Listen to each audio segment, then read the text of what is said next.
यही दुईटा यतापट्टि दुईटा पुरै चाहिँ देख्नु पाएँ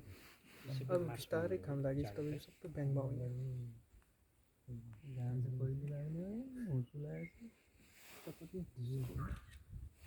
यिनीहरू चाहिँ के हो चकेवा ए चकेवा के हो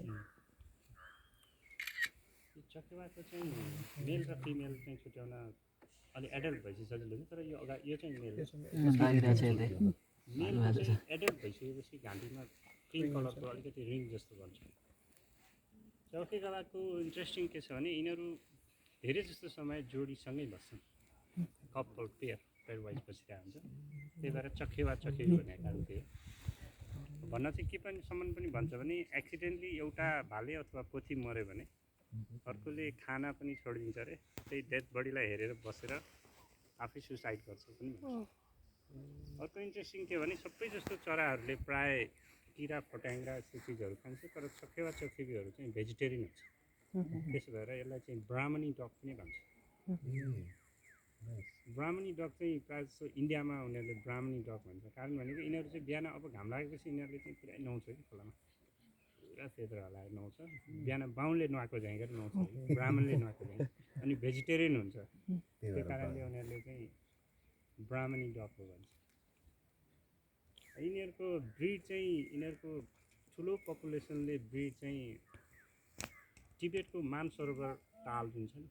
नर्दर्न कन्ट्रीहरूमा बढी हुन्छ यिनीहरू ब्रिड गर्छ मानसरोवर तालदेखि नेपालको चाहिँ सगरमाथा नेसनल पार्कको बोक्यो लेकमा चाहिँ रेकर्ड छ यिनीहरूको ब्रिड त्यहाँ ब्रिड गर्छ त्यतै बच्चा हुर्काउँछ अनि अहिलेको सिजनमा चाहिँ साइबेरिया रसियातिर चाहिँ अनि टिबेटतिर चाहिँ हिउँ परेर फुल अफ वाटर सोर्सहरू कभर भएको भएर यिनीहरू खानाको समस्याले गर्दाखेरि तलतिर झर्छ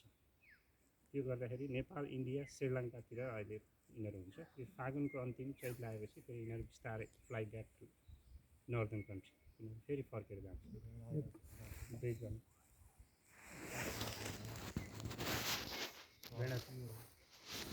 खोलापट्टि नै आउँछ मेढा ठ्याक्कै अलि छिटो जाउँ सिद्धपट्टि हेर्नु न सिधै स्ट्रेट त्यो टावर छ नि सर त्यो टावरभन्दा यतापट्टि हेर्नु त्यो यो सिधै स्ट्रेट हेर्नु त अहिले यो टावर चाहिँ अहिले है त्यो दुइटा मुला देख्नु अब बिचमा हेर्नु सेन्टरमा हेर्नु तिनीहरू गइसक्यो तिनीहरूले फर्काइदिन्छ कि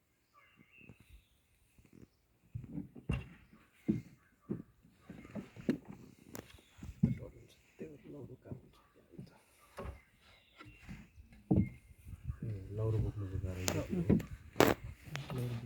त्यहाँ गइरहेको आउन सक्छ बढीपट्टि तपाईँको आइनको त्यो